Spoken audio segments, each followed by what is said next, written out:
Hey everybody, it's Erik Torenberg, co-founder, partner of Village Global, a network-driven venture firm. And this is Venture Stories, a podcast covering topics relating to tech and business with world-leading experts.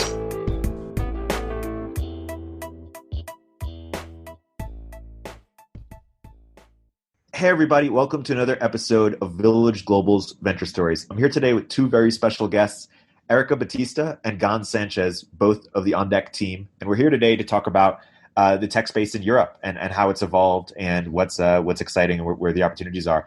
Erika, Gonz, welcome to the podcast. Thank you. Thank you. It's a pleasure to be here. So, by way of introduction, and Erika, let's start with you. Why don't you give a bit of a personal history on your involvement in the European tech space and how, and maybe a bit of a macro, how you've seen the space evolve over time? So I arrived in Europe 10 years ago. Out of those 10 years, I've been living in France for the past 8. And basically I got here, I used to be a lawyer, but I was really interested in the tech space and I was looking for kind of a way in. And I saw that there was an incubator when I was living in Paris. I saw this was an incubator that was kind of doing exciting things, and I got in touch. And that turned out to be a place called The Family, which was the first kind of startup accelerator in France that turned out to be kind of an ecosystem builder. We had a deep impact in the ecosystem, and when you ask me how have I seen the European tech scene evolve in the past 8 years that I've been here, basically I like to share one anecdote. During the first year of The Family, we had a portfolio company that raised 400K. And that was the biggest round that we've had at that point. And so we rented out a castle, and we took the entire team and all the other portfolio companies to go on that weekend to celebrate the biggest seed round that we'd ever had. And just fast forward to 8 years today, we have pre-seed rounds, 2 million or multiple million, and you don't even talk about it anymore. It's become a common thing. So that kind of shows you a bit of like how the ecosystem has evolved, and many other things that we'll talk about in the next hour. Awesome. Gonz, how about you?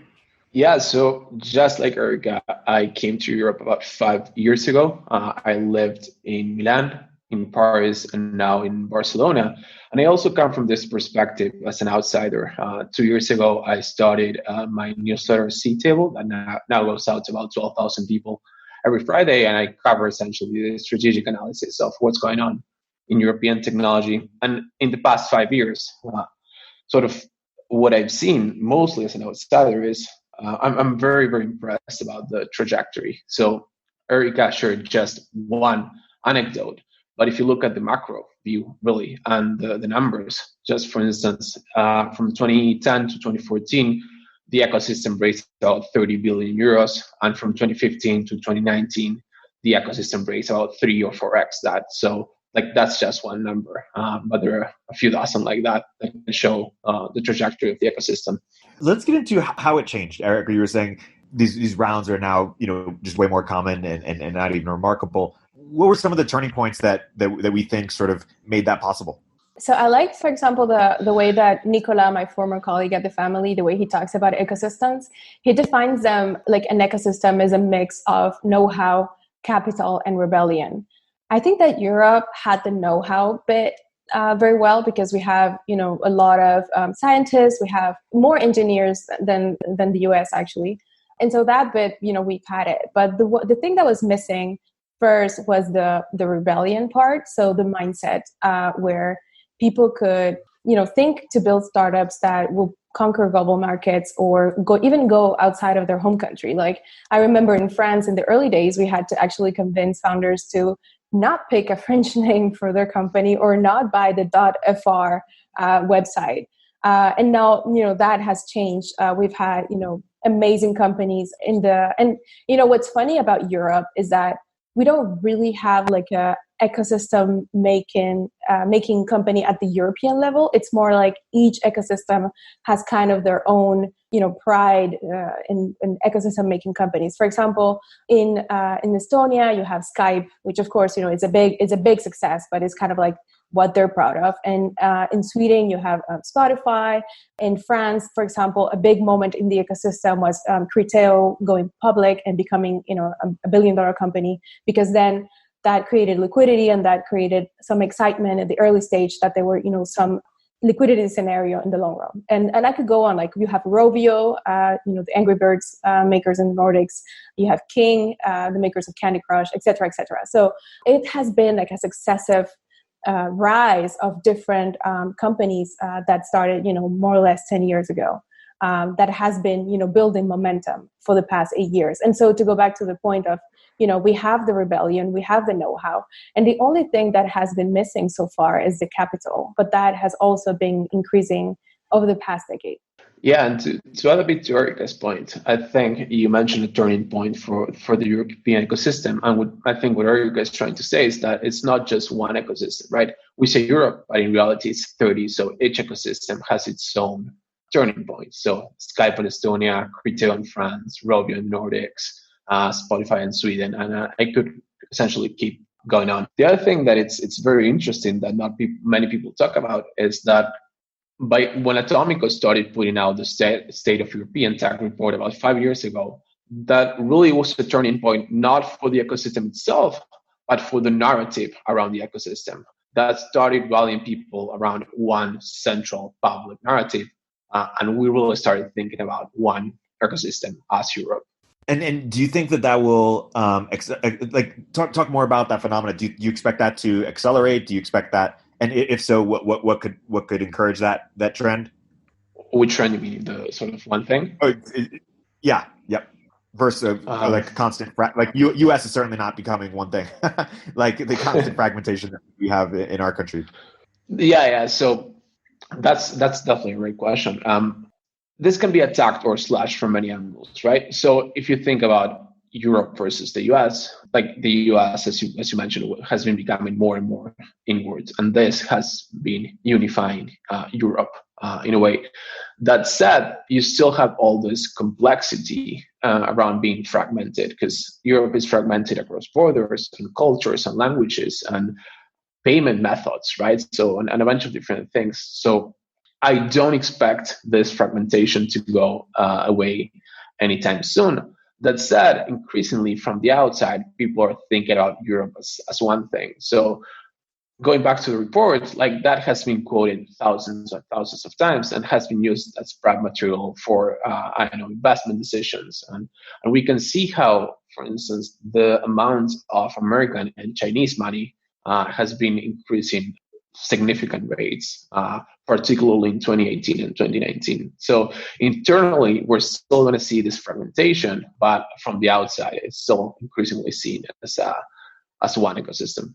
Yeah. Let's talk about looking forward a little bit. Where are sort of reasons to be optimistic, and where are reasons to be sort of cautious in terms of potential risks? In terms of the risks of the European ecosystem, I mean, at the individual level, I think that one of the main challenges that Europe faces is that, historically there has been a low level of appetite for risk. In a way that has been a positive thing, because it has kept European founders very frugal in terms of, how to spend the money that they raise. So I remember at some point, during the last crisis, for example, when there was not a lot of capital available, it really impacted a lot of companies that were, raising lower amounts, etc. But in Europe, founders were already so used to not raising, big rounds and having all that cash available that, it didn't make that much of a difference. So we are used to being, very, lean when it comes to spending venture capital. But then the flip side of that is that then founders, when we're talking about, for example, like blitzscaling or taking big bets in certain markets, then Europeans can fall short, and so that's why it's not only on the founders, it's also on the investors. Because sometimes you can be a big risk taker and have that appetite and that ambition, but then when you have in your boardroom, then those plans get shut down basically by your investors. And I've seen many cases of companies wanting to be very ambitious and be aggressive in their growth, but then investors being kind of scared and not following in the next round or so. And so that's why I'm excited to see US players like Sequoia, Founders Fund, and others become active in Europe. But also like something that has changed in that regard is as the new generation of European founders who have exited their first companies and who know what it's like to build a company and who are, less risk averse. So, and that kind of, they act as sort of role models for the ecosystem. They also angel invest and support the new generation. So each generation of companies that comes around gets better and better in that sense. And at the macro level, the biggest risk for Europe is the growth stage lack of funding. So basically, if you're raising a growth round in Europe, there's like 5 people that you can talk to. But that is changing as we have, again, more US funds that are becoming active. And we have also, for example, in France, a great initiative in terms of like creating liquidity scenarios for later stage companies. We have a 6 billion fund for late stage launched by the French government. And so those are the main risks. I don't know if Gonz, you have other that you want to talk about. Yeah, absolutely. One thing that is not super discussed is that early stage company formation is suffering. Less companies are being financed than ever before in Europe. And if you measure that by first time rounds, they have declined steadily since 2014. So that's one thing. The other thing that I think it's interesting to discuss is regulation. In Europe, we just love regulation and we don't think too much about the second order consequences of that. And I don't think the pace of new regulation is going to slow down anytime soon as the internet becomes more and more sort of part of the fabric of society.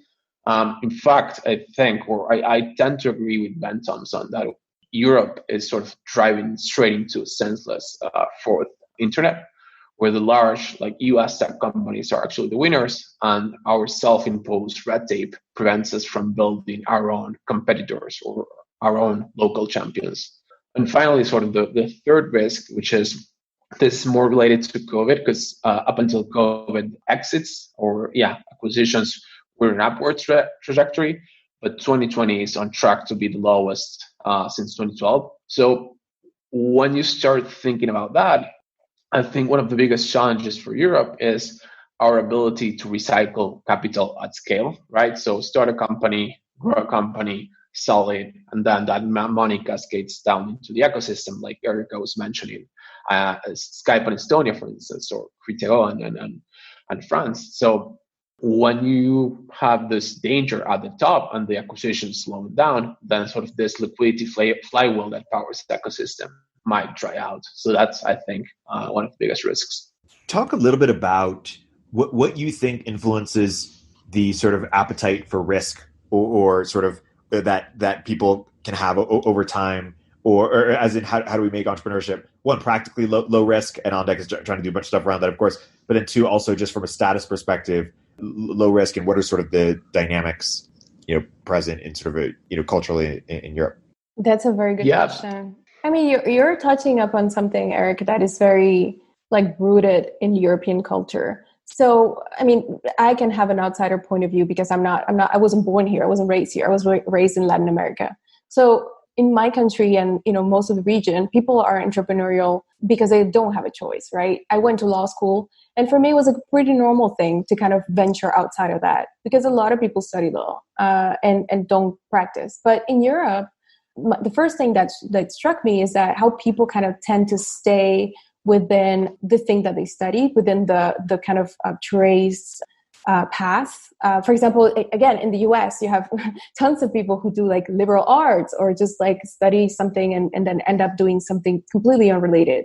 And even like the backgrounds of people who start companies. So I think in that sense, it is kind of a cultural thing in Europe and people don't really kind of venture out of those paths. So, most people who start companies, I'll say in France, they've either been to kind of an engineering school or they've been to a kind of a, elite business school. And then people outside of that don't really go into startups, or they haven't historically. And so I think that's like the first thing to kind of move past. And I think that OnDeck is really a great opportunity because it gives people a way to kind of, here it is, the path. It shows you the path. Like, here it is. You can start a company. Come and do it with us. And this will be, the perfect environment to do that. So that in that sense, I think it can be a game changer for Europe. And then I'll let you answer, Gonz. Yeah, I have a bit of a rant on this because I'm also an outsider. I'm born and raised in Argentina. And when I think about, let's say, entrepreneurship in Argentina, you have no choice, right? If you want a decent life, you probably need to build something. And in the US, being an entrepreneur is celebrated, right? But in Europe, it's really not. Sort of the default path for ambitious people is consulting or finance or academia. But dropping out of college, pursuing alternative education paths, starting a company, that's not really celebrated. And I think that's because if you go through the traditional path, you get the money, you get the status. Why do anything else, right? And I'm not sure if this is reality. It's just my perspective as an outsider. But the good thing, I think, is this is changing, right? Increasingly, people or talented people are seeing entrepreneurship or founding a company as an acceptable career path. So whatever I can do to push that in that direction, I'm going to do it. Is part of it also that Europeans also just have more skepticism towards, if someone was like, I want to build the next Facebook or next Google, is that as like, is it part of more skepticism towards capitalism in general, and thus to participate in it is seen as less high status because it's seen as less positive for the world, or obviously positive for the world? So basically, yeah, for sure. Like in France, for example, like I give you one example. In France, being a salesperson is not a glamorous job. I don't think it is like in anywhere in the world, but I know that we have a huge deficit of salespeople. And it's one of the roles that startups like struggle the most to hire for, because it's like ultimately what you're doing is making money, is selling something, and there is this kind of stigma to being a salesperson in France, and it's all about the money. Same for example, one of the wealthiest men in France, Xavier Niel, that you know, Erik, he's not really or hasn't been like a role model. Now he's starting to be because of all the work that he's doing with like Station F and with the free coding school, et cetera. But ultimately, in France, we don't really admire wealthy people. That's not something that you aspire to be, and that's why the kind of companies that come out of Europe tend to be purpose-driven companies, and that's why you have so many people, for example, in the research world that don't really go on and start companies, because that's not like a sexy thing to do. And to Gonz's point from early on, in France and I guess in other countries as well, people would rather say I'm unemployed than say I'm an entrepreneur. But that is changing for sure. The startup culture has arrived and is here to stay. And it takes time. These things take time, but we're heading in the right direction. I think different cities or different countries value things differently. So in France, people might value, let's say, old stuff more than money, right? So aristocracy, for instance. I also lived in Italy, and in Italy, at least in Milan, of course, which is a very specific city in Italy, what's value is status or being in, right? And in that way, you can signal to the group that you're important without actually being an entrepreneur, right? And in countries like the US or Argentina or the Dominican Republic, that like being an entrepreneur is a pretty good signal, right?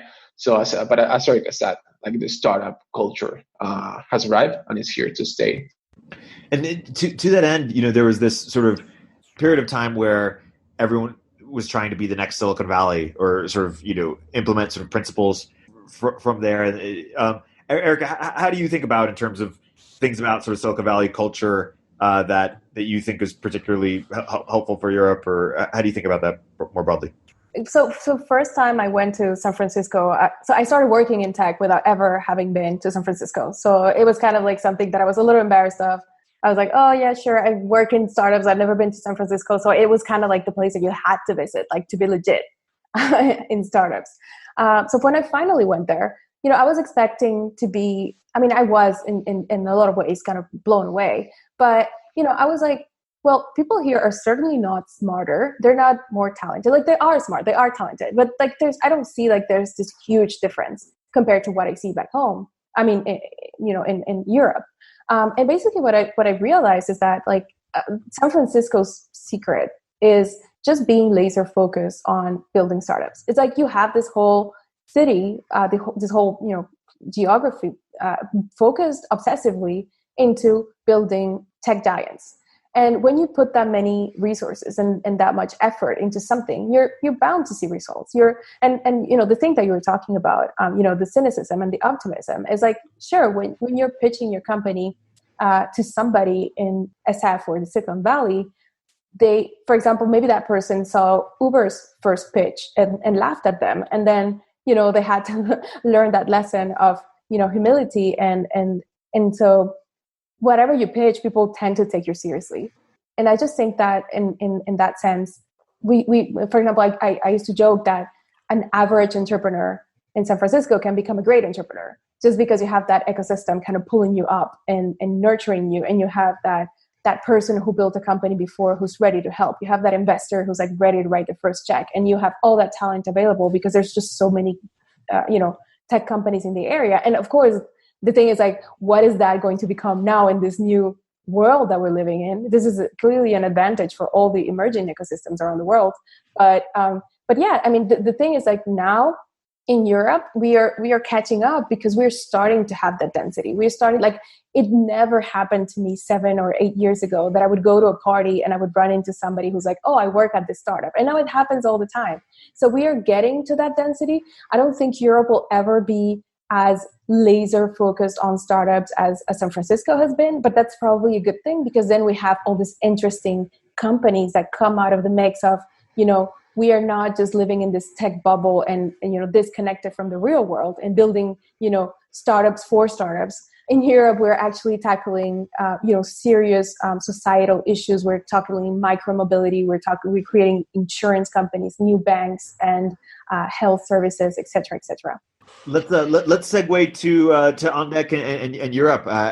Erika, why don't you talk about our plans there? Why go there, and why don't you sort of get into it? Yeah, so I mean, I don't have to tell you the story of OnDeck because you know it, but basically, what I noticed as an outsider is that you had this great program in San Francisco that was in person where people would go there for 10 weeks and explore companies' ideas, build new things, etc.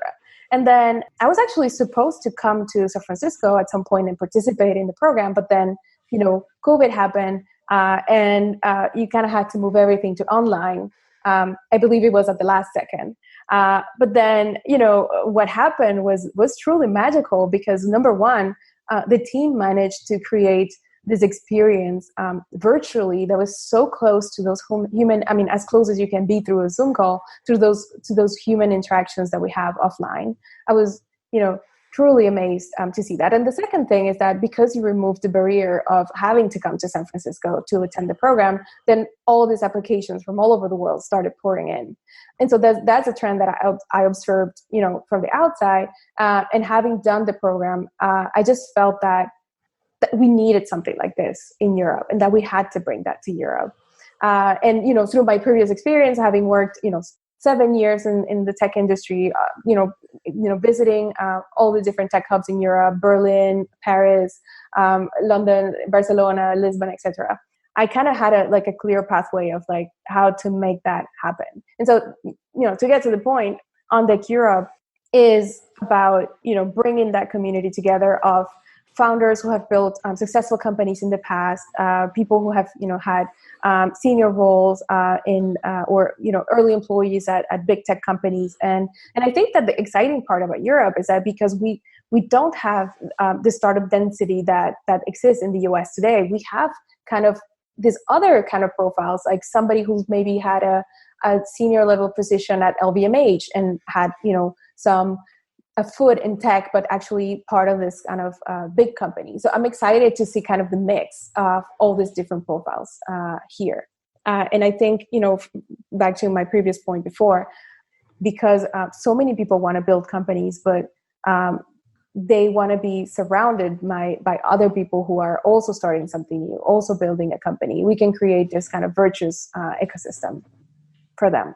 Yeah, that's awesome. Gonz, why don't you share a little bit behind your inspiration to join OnDeck and where you're most excited about in the context of Europe and beyond? Yeah, absolutely. So myself, I went through the OnDeck fellowship, right? I just left my full-time gig as head of growth, and I've been looking to explore what's next. And one of the questions that has been really resonated with me after I had a conversation with a friend who's an investor almost a year ago, just when COVID hit, was one of the best ways to advance a technology ecosystem and society is to promote early stage company formation. And back then, we were talking in the context of the European ecosystem, right? What should we look at when trying to analyze the impact of the pandemic, right? And how to avoid it, right? What are the risks? How do we make sure that we survive as an ecosystem and all that? But ever since I had that conversation, and this friend doesn't really know it, but sort of something in me sparked, right? A light bulb. I don't know how to call it. And since then, I've been thinking about what's the best way to help more people start more companies. And I joined the fellowship to sort of explore that and ended up joining the OnDeck team to be the first growth hire. So awesome. When we talk about Europe, let's talk about what sectors are sort of most, this is sort of goes back to, people were talking about building next Silicon Valley, and then sort of the counter response was like, well, actually maybe just focus on what makes you unique in terms of how can you sort of like, where's your comparative advantage? How do you think about that, Erika, in terms of sectors that are particularly exciting, or what's sort of the best sort of fit for this region or regions? Yeah. So we have many. So for example, we have all the unsexy old industries. So we have companies, for example, like Alan, who's building an insurance company from scratch. They have Luco, who's tackling things, also insurance company, but more like home insurance and that kind of thing. We've had actually, in terms of like fintech, the banks, we had some of the first major, I think we had the first challenger bank in the world, if I'm not mistaken, which was Revolut. And then, followed by Monzo and N26. And now, for example, we just have a new bank that launched this week in France. That's Memo Bank, which is an actual bank. They have a license and everything. Another exciting market for Europe is the mobility and the micro mobility. So, for example, companies like Cowboy, VanMoof, and Dance from the previous SoundCloud founders. It's a huge market, and I think that Europe is a perfect place for these companies because you have so many cities that are very dense and perfect for this kind of companies. Like people don't really drive in European cities. So it's a perfect market for that. Do you have other that you want to talk about, Gonz? Yeah, absolutely. Something that's very interesting in Europe is deep tech. For me, that's very exciting. As you mentioned at the beginning, like Europe has over 6 million developers, it has 17 million scientists and engineers, and it has talent with deep tech experience. Just think about, let's say, DeepMind, right? One of the things about scaling a deep tech company is that there are some things that you can't really reason from first principles. Some things are counterintuitive. So having people that have done it before and then can join your own company to do it, like that's very, very interesting. So the deep tech sector for me is something I'm paying a lot of attention to, particularly moonshots, like stuff like Lilium, I'd say. Like it's one of my favorite European tech companies. So they're essentially building flying taxis, but they're not just building sort of the machine, the jet. They are trying to be like Uber, but for air transportation, right? Move people from, let's say, 30 kilometers to 300 kilometers, something like that, in 20 to 45 minutes. So that could really change, for instance, how people interact with cities, right? It could shift the power from cities to, let's say, regions or countries. Or other things like ESAR Aerospace. This is an early bird backed company out of Munich. And what they're doing is they are essentially building a European competitor to SpaceX. And it's a very, very interesting opportunity, both in monetary terms, but also geopolitically for Europe. So everything around deep tech, around moonshots, it's something that I pay a lot of attention to. Zooming out here, if we could wave a wand and change anything about how the ecosystem works, whether it's from a government or regulation perspective or a cultural perspective, beyond what we've discussed so far, what are some things that come to mind for you? How about you, Erika? The first thing that I would change is culture around stock options. So Index Ventures have done a great work of research into benchmarking the different practices around Europe. and how different ecosystems give stock options to employees, and that has been a big issue. We are far behind the US in terms of stock options, and a clear example of why that is critical is Rocket Internet. Rocket Internet was an ecosystem builder company. They poured out so much talent into the Berlin ecosystem and all over Europe. But for example, the companies that came out of Rocket, like Zalando, became billion-dollar companies that didn't make anybody rich in the ecosystem, because basically the people running it were basically employees.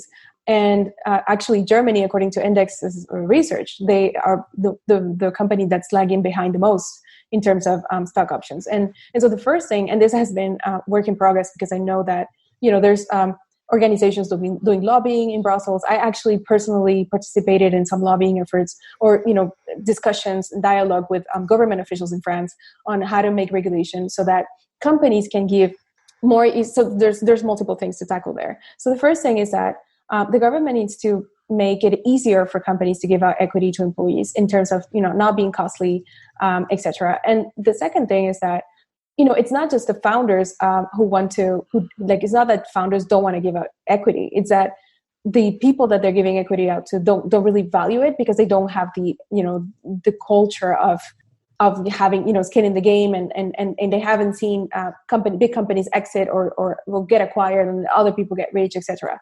So it is also a work in progress of educating employees into why they should want to have stock options and why they should demand stock options from startups that they're working for. So that's like, for me, the main thing, because then when those companies reach liquidity, then these are new founders that come into the ecosystem, new angel investors, and just more money. Yeah, and that is that goes hand in hand with what we were talking about, risk, in terms of like willing to take take some risk and but also receive, more importantly, the disproportionate upside. And the more, I've always said, sort of like the more people that have ownership in companies like Facebook and Amazon, because I think in the US we should not only give employees upside, but also even users. And that's what crypto was trying to do, in terms of like, if you contribute to a platform being valuable, you should see some upside for it. And that's a way just to align incentives and make people, more people more excited about businesses growing, because it's in their direct interest. Agreed. It is in their direct interest in an indirect way in terms of taxes. Like the more money a company makes, the more theoretically they should get in taxes. But they don't see that sort of direct. It doesn't like go into their pocket in the same way. It's too indirect for them. And so the more it just goes straight into their pocket when the stock goes up, the better it will be. Gonz, how about you? Yeah, so for me, that'd be a European startup visa, both for founders and for employees. Because if you really think about growing an ecosystem, right, it's hard to find a recipe, because a technology ecosystem is a complex system where outputs are not super correlated with inputs. But one of the sort of the main ingredients is talent. So both founders or employees. And one way to incentivize more people to move from one place to another is to remove barriers. And visas are barriers, essentially.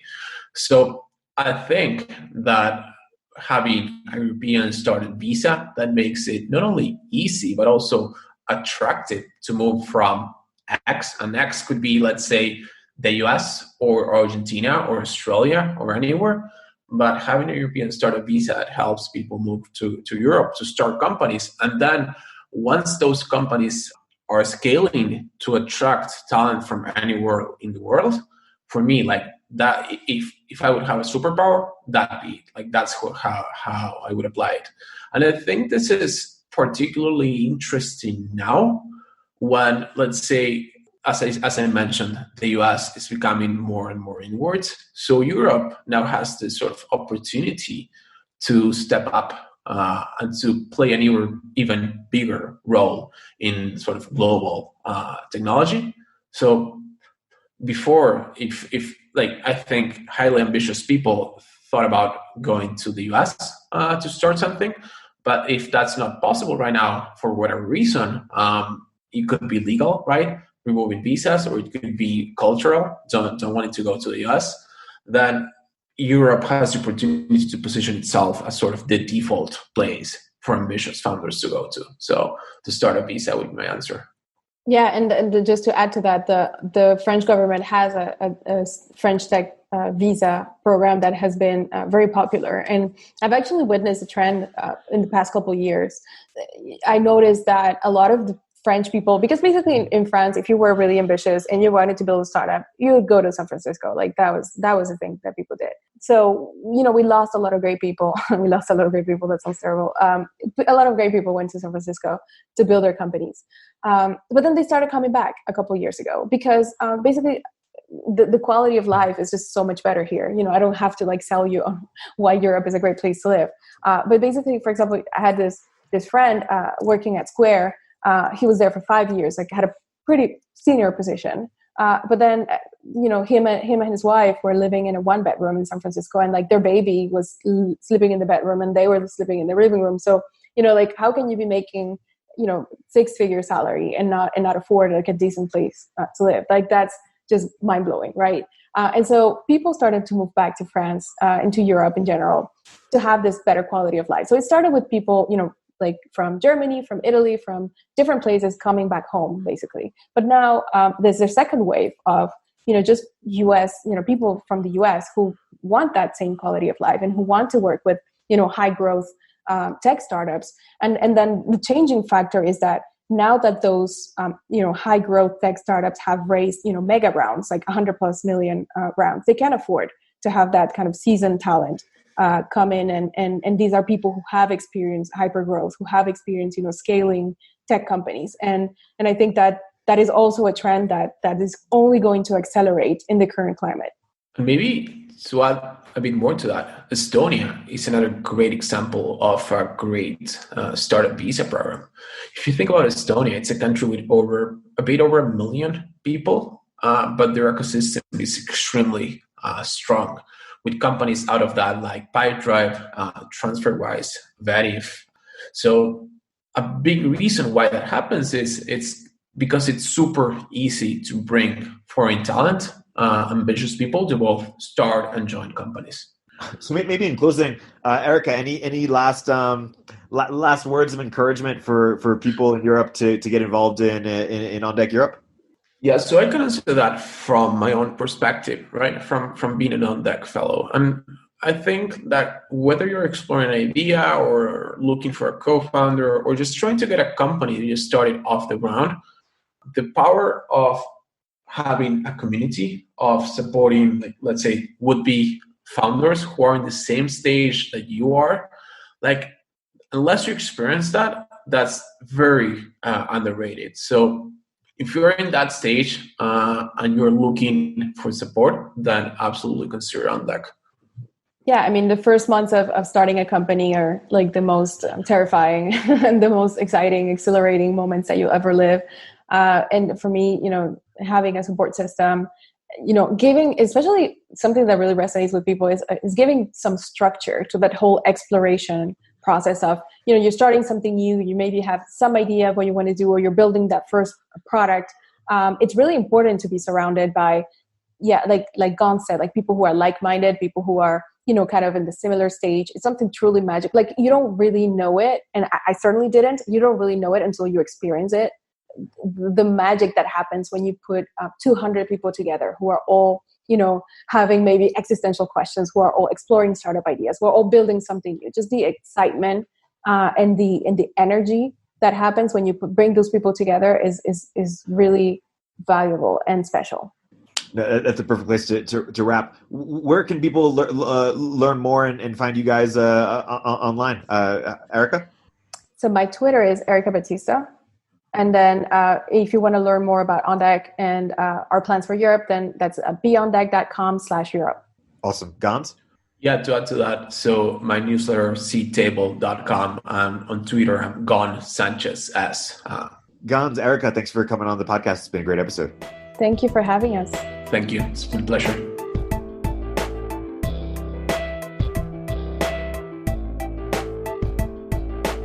If you're an early stage entrepreneur, we'd love to hear from you. Check us out at villageglobal.vc.